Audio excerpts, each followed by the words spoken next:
ఏ బాటైనా పర్వాలేదంట, సమయంతో సాగటమే మన సింపుల్ సిద్ధాంతం.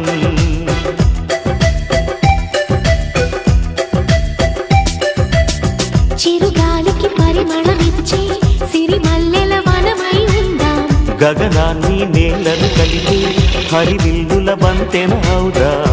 ఆనందం అంటే అర్థం మనమంతా, ప్రతి పూట పాటై సాగే హుషారు సరిగమలో. ఎన్నో ఎన్నో రాగాలుండే సంగీతం కాదా, చల్లకి నవ్వుల కేరింత.